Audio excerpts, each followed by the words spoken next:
В самом сердце Амазонки шестимесячный детеныш ягуара, движимый любопытством, ускользнул от бдительного ока матери. Симфония джунглей заглушала приближающуюся опасность, пока воздух не прорезало зловещее шипение. В мгновение ока появился огромный питон, опутавший детеныша своими мощными кольцами. Отчаянные крики детеныша эхом разносились по лесу, когда питон усилил хватку, казалось, решая судьбу молодого ягуара. Питон не знал, что его победа была далеко не гарантирована. В другой части джунглей зашевелился легендарный ягуар. Этот покрытый боевыми шрамами ветеран в своем поразительном золотисто-черном окрасе правил джунглями. Он владел своим владением более 10 лет. Его глубокое знание каждого дерева, ручья и скрытой тропинки сделало его непревзойденным охотником и защитником. Годы выживания отточили его тактическое мастерство, принеся ему грозную репутацию, которая распространилась далеко за пределы его территории. Тем временем доктор Изабелла Мартинес, антрополог с непоколебимой страстью к амазонке, была поглощена своими исследованиями неподалеку. Годы, проведенные среди местных племен, привили ей почти сверхъестественную связь с лесом. Она могла читать джунгли как открытую книгу, понимая их ритмы и секреты. Когда в воздухе раздались тревожные крики детеныша, старый ягуар и Изабелла пришли в движение. Опытный хищник начал пробираться на звук, в то время как Изабелла, движимая инстинктом и состраданием, схватила свою аптечку и углубилась в густой подлесок. Все было готово к неожиданному сближению судеб в глубине тропических лесов. Когда взрослый ягуар выбежал на небольшую поляну, то стал свидетелем ужасающей сцены. Огромный питон сжимает молодого ягуара, жизнь которого уходит с каждым сжатием. Не колеблясь, старший ягуар атаковал. Питон, почувствовав новую угрозу, крепче сжал детеныша. Завязалась ожесточенная схватка, когда хищник столкнулся с хищником лицом к лицу. Мощные челюсти ягуара сомкнулись на теле змеи, а когти раздирали чешую. Питон яростно отбивался, его голова молниеносно метнулась в сторону. На мгновение кольца змеи вокруг детеныша ослабли. Старший ягуар воспользовался этой возможностью и встал над задыхающимся детенышем, защищая его. Схватка обострилась, превратившись в смертельный танец силы и стратегии. Ягуар целился в уязвимые места, в то время как питон пытался заманить в ловушку своего нового противника. В какой-то момент змее удалось обвиться вокруг задней лапы ягуара, но сообразительность и необузданная сила большой кошки позволили ей вырваться.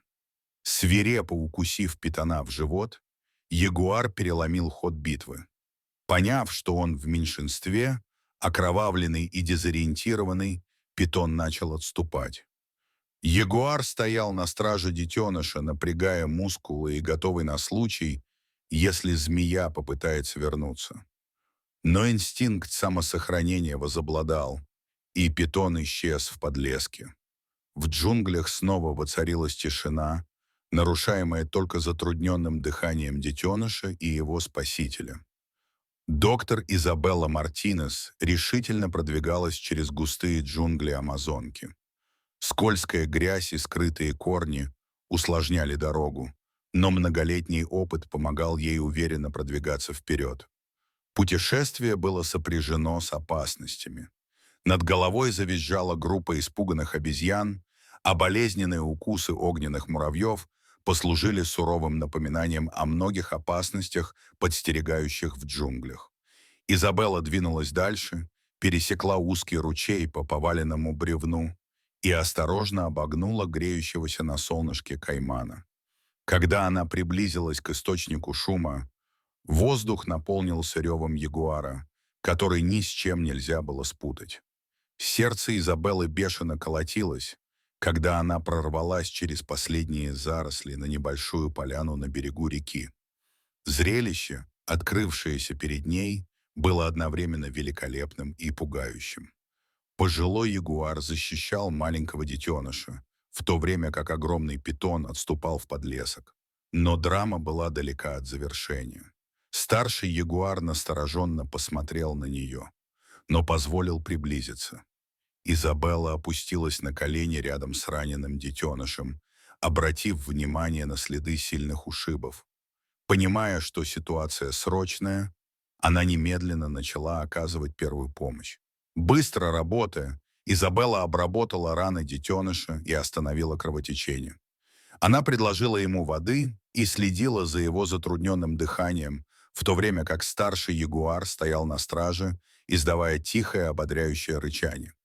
Постепенно состояние детеныша стабилизировалось, его глазки открылись. Изабелла тщательно осмотрела малыша на предмет сломанных костей, но ничего не обнаружила. Она ввела электролиты, чтобы помочь выздоровлению, и продолжала успокаивающе разговаривать с молодым ягуаром. Дыхание детеныша постепенно нормализовалось, сигнализируя об окончании кризиса. Измученная, но испытывающая облегчение, Изабелла отступила к краю поляны. Когда она наблюдала за взаимодействием двух ягуаров, ее осенило. Защитное поведение старшего ягуара и реакция детеныша свидетельствовали о чем-то большем, чем просто случайная встреча.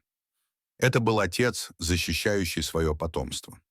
Изабелла собрала свои медикаменты, довольная тем, что стала свидетельницей этого редкого события в жизни семейства ягуаров. Хотя детенышу потребуется время, чтобы полностью восстановиться, она была уверена в его выживании благодаря совместным усилиям человека и яростного защитника природы. Тиал, так звали старого ягуара, обычно отчужденный и замкнутый, проявил неожиданную нежность к детенышу, бережно ухаживая за его ранами. Это редкое проявление отцовской заботы выявило скрытые черты характера отчужденного отца. Сердце Изабеллы забилось от волнения, когда она осознала потенциальную значимость этого открытия. Поделившись своим опытом с племенем, которое она изучала, Изабелла стала свидетельницей бурной реакции. Старейшины говорили о Тиале приглушенными, благоговейными голосами, объясняя, что он был больше, чем просто ягуар. Его считали хранителем леса. Племя верило, что присутствие Тиала и его действия были божественными знаками, поддерживающими хрупкое равновесие в природе. Это открытие углубило понимание Изабеллой сложных связей между научными исследованиями, культурными верованиями и экосистемой. Она поняла, что теперь ее работа включает в себя не только исследования, но и сохранение мудрости леса и его обитателей. На следующий день Изабелла вернулась на поляну и обнаружила, что к Тиалу и детенышу присоединилась самка ягуара.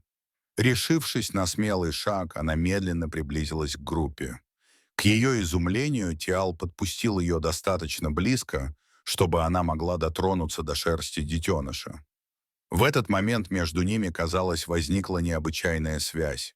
Когда наступил вечер, Изабелла собрала свои вещи, готовясь вернуться в деревню.